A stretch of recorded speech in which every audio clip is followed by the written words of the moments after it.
Yo les bros, bienvenue sur Spatule Bro, je suis le chef et on se retrouve aujourd'hui pour une petite review de One Piece. Oui, ça fait un petit moment que j'ai pas fait de review de One Piece parce que j'étais pas là et puis après il y a eu hiatus.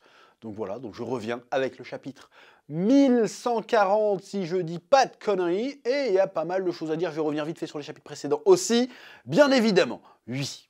Mais avant, petite pub, le Spatule Jump numéro 0 est enfin disponible sur le Spatule Shop. Le lien s'affiche à l'écran et est disponible dans la description et en commentaire épinglé si on n'a pas oublié, mais normalement c'est bon. Qu'est-ce que c'est le Spatule Jump? C'est un recueil d'histoires courtes par des mangakas francophones sélectionnés par mes soins, parce que maintenant je suis éditeur. La campagne de précommande à l'époque a cartonné sa grand-mère, mais maintenant c'est disponible en vente sur la boutique. Voilà, si vous avez loupé le coche à l'époque, eh c'est le moment de vous rattraper. C'est un banger, les retours sont dithyrambiques, et ça fait plaisir.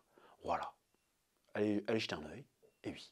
Bon, One Piece 1140, et celui d'avant, le 1139. Donc, et encore celui d'avant, c'était le 1138 qui dévoilait cette frise. Alors, j'ai parlé de mes impressions sur cette frise dans cet extrait de podcast, dans un extrait de podcast que vous pouvez trouver sur la chaîne qui est sorti samedi, si je dis pas de bêtises, où je parle avec, j'échange avec Darko sur cette frise. Bon, il y a aussi un truc que j'ai pas dit durant cet extrait de podcast, c'est que cette frise est très cool, parce que voilà, ça ouvre plein de possibilités, ça montre que c'est un univers de fou, un lore de fou, voilà, tout ce que tu veux. Mais selon moi, il y a quand même un petit défaut, il y a un angle mort dans cette frise. Bon, c'est le principe de la frise d'être mystérieuse, donc il y a forcément un angle mort, mais c'est un angle mort qu'on a depuis longtemps, qu'on traîne depuis pas mal de temps, notamment, j'en ai déjà parlé, il me semble, à l'époque d'Egghead, au moment des révélations de Vegapunk. Il me semble que j'avais déjà évoqué ce problème. Et problème que je trouve qui est aussi présent avec cette frise, c'est que, ok, on a l'histoire qui se dessine plus ou moins du siècle oublié, l'espèce de prophétie sur l'avenir et tout ça. On apprend qu'il y avait un autre monde avant l'autre monde. Ok, d'accord. Sauf qu'il y a l'angle mort qu'on a là-dedans, c'est ok, le One Piece là-dedans, il se met où? C'est un peu ça le problème, c'est que le One Piece là-dedans, il se met où? Est-ce que le One Piece, c'est juste le fait de connaître toute l'histoire? Ou, alors ça a forcément un lien, mais il est où le lien? Et c'est ça le problème, parce qu'il ne peut pas donner c'est quoi le lien. Parce que s'il donne le lien, il révèle un peu ce que c'est le One Piece. Donc en fait, on a des révélations, on n'a pas tellement de révélations. J'ai pas l'impression qu'on avance vers le One Piece. On avance vers la révélation du siècle oublié, mais pas vers le One Piece. Tu vois ce que je veux dire ou pas? Je pense qu'il y en a qui vont comprendre, il y en a qui vont pas comprendre, mais c'est pas grave. Voilà, bref. Bon, maintenant, on va parler du chapitre 1140. 1140, donc, c'est Scopper Gaban, le bras gauche, l'aile gauche, de Goldie Roger. On avait déjà rencontré il y a quelques années, un petit moment maintenant, Riley, qui était le bras droit. Donc, c'était un peu le Zoro de Goldie Roger. Et là, on va rencontrer un peu le Sanji de Goldie Roger. D'ailleurs, il y a le Luffy qui fait une ref, il fait genre, ah, je suis sûr que Sanji, quand il sera vu, il sera comme lui. Voilà, donc, surnommé le ratiboiseur depuis qu'il a sauvé le cul de Roger en rasant une montagne. Voilà, alors moi je préfère son pseudo anglais, le Montagne Eater, le mange-montagne. Quand on voit la taille de sa gonzesse, tu te dis, c'est un peu grivois, mais c'est rigolo. Bref, et donc oui, donc qui est marié avec Ripley, je crois, c'est ça.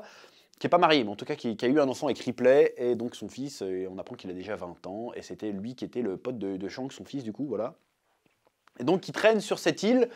Bon, on ne sait pas trop pourquoi il est là, on sait que ça fait 20 ans qu'il est là, on ne sait pas s'il s'est frité avec Loki ou pas, mais il habite sur Elbaf.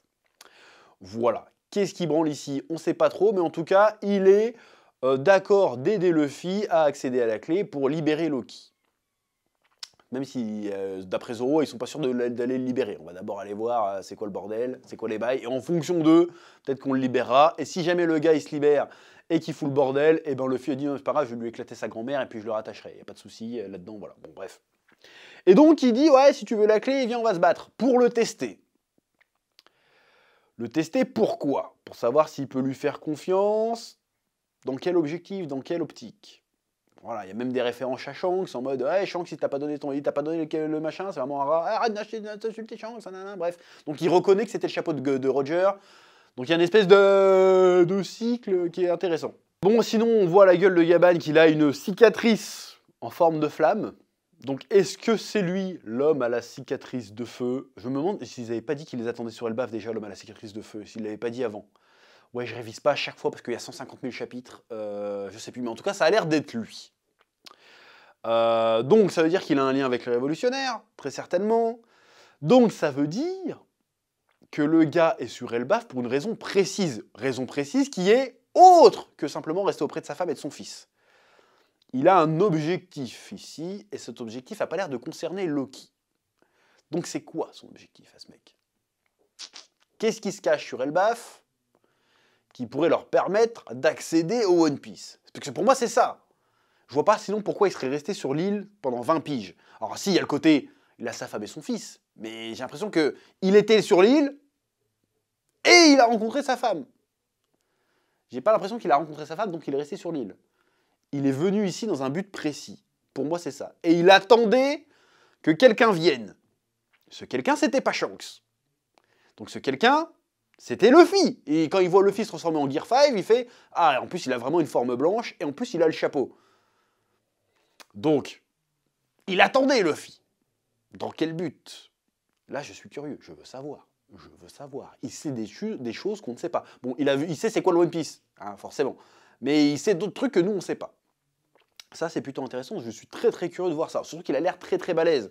Parce que là, il est obligé de... Il y a Zoro et Luffy qui se mettent dessus. Donc c'est que le gars est très très fort de chez balèze. Alors je dis pas qu'il est plus fort que Riley, mais Riley on l'a jamais vu à fond en fait, donc on sait pas. Mais tu te dis, bon, le gars, il prend le Gear 5... Bon, il se bat pas vraiment contre le Gear 5, mais quand même. Après tu te dis, bon, le Gear 5, il le sort un peu facilement, Luffy. Mais c'est peut-être parce qu'on a une logique... on a tous une logique de shonen un peu classique. On a une logique DBZ, si tu veux. Tu te dis, bon, si le gars est pas si... Goku, il va pas sortir le Super Saiyan 4 à tous les coups, si tu veux. Pour rester dans le délire. Il va sortir que si le mec est balèze. Donc, en fait... parce que là, il l'a sorti beaucoup, hein, le Gear 5 Luffy. Mais il n'est pas dans la même logique. C'est-à-dire que lui, maintenant, en fait, son pouvoir, c'est ça, en fait. C'est plus seulement d'être élastique. Son pouvoir, c'est d'être le Gear 5, donc il le sort. Il ne voit pas l'intérêt de ressortir... Quoi qu'il a déjà sorti, l'autre. Je dis de la merde, en fait. Il a déjà sorti des gears inférieurs.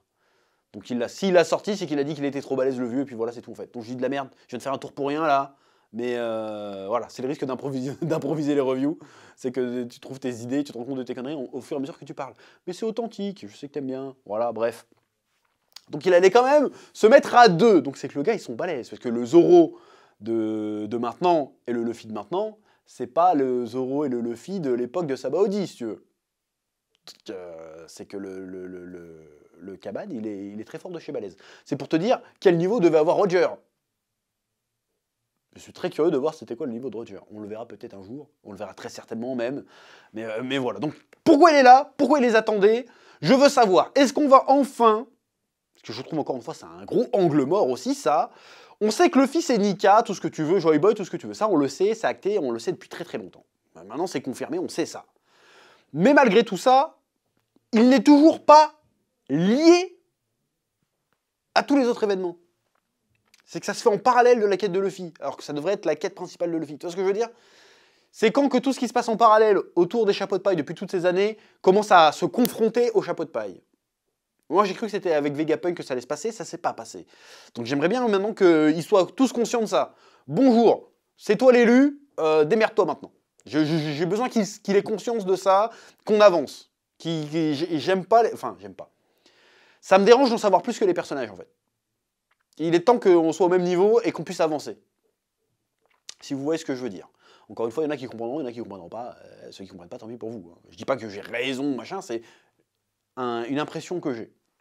Il est peut-être temps que Luffy et les chapeaux de paille soient au courant du truc. Parce qu'ils ont la même quête, ils cherchent le One Piece, d'accord, mais il faut qu'ils aient conscience de tout ce qu'il y a à côté et de tout ce qui implique de trouver le One Piece. Ce serait bien qu'ils aient conscience de tout ça. Ce serait cool. Bon, vous allez me dire, ouais, mais Luffy, il s'en fout, lui, il veut juste trouver le One Piece pour retrouver le One Piece. Oui, mais non, il y a un vrai enjeu derrière le One Piece, ça serait bien qu'il en ait conscience. Comme ça, on avance tous en même temps, en fait. Tu vois ce que je veux dire? Et pas en parallèle. Parce que j'ai l'impression que tout ce qui est fresque, machin, bah, les chapeaux de paille, ils s'en battent les couilles. Alors que c'est super important. Ce serait bien qu'ils aient conscience de tout ça. Tu vois ce que je veux dire? Sinon, ça sert à rien de mettre autant d'emphase là-dessus pour qu'en fait, non, enfin, bah les couilles, je vais juste trouver le One Piece. Non, il faut qu'il y ait le package. Pour moi, hein.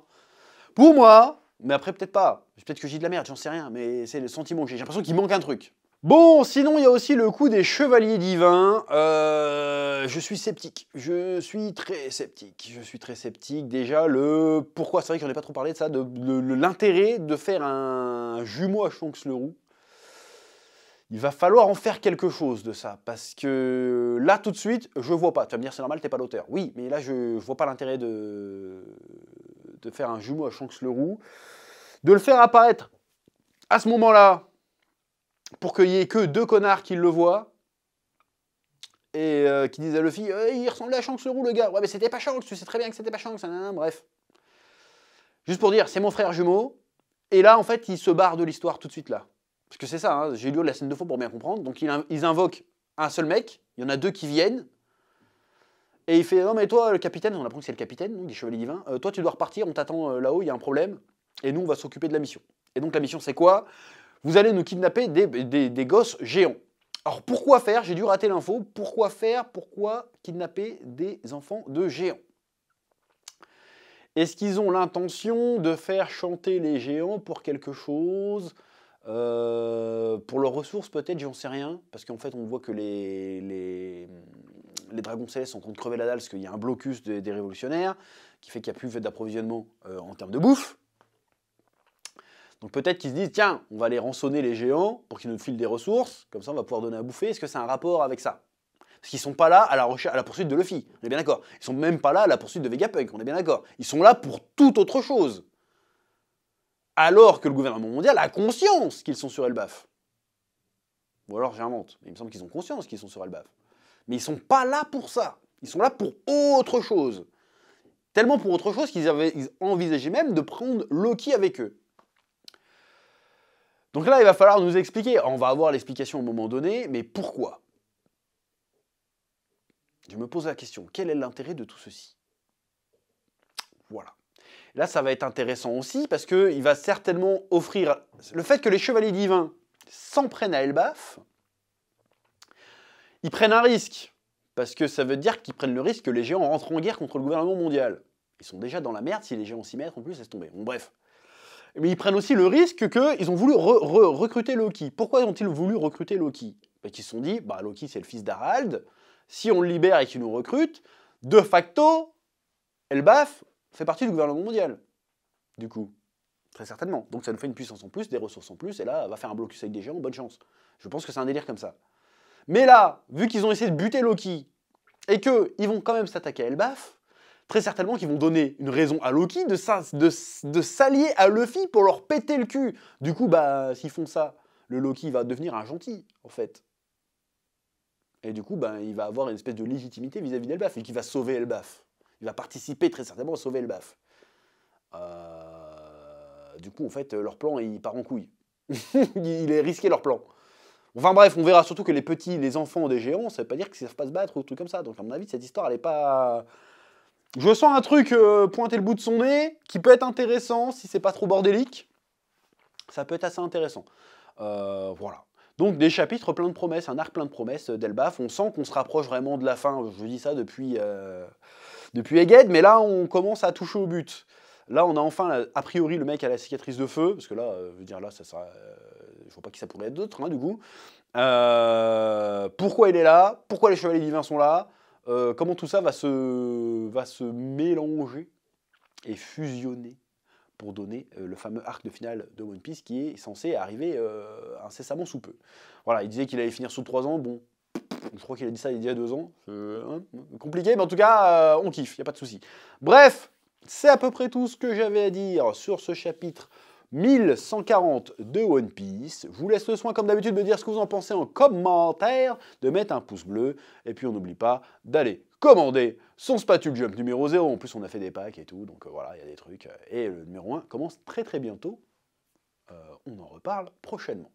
Que la passion vous guide, et One Piece, c'est la vie. Oui, je suis team One Piece maintenant. Je connais pas tout par cœur, mais ça viendra. Allez, bref, One Pieceologie bientôt d'ailleurs. Allez, que la passion vous guide, et à bientôt.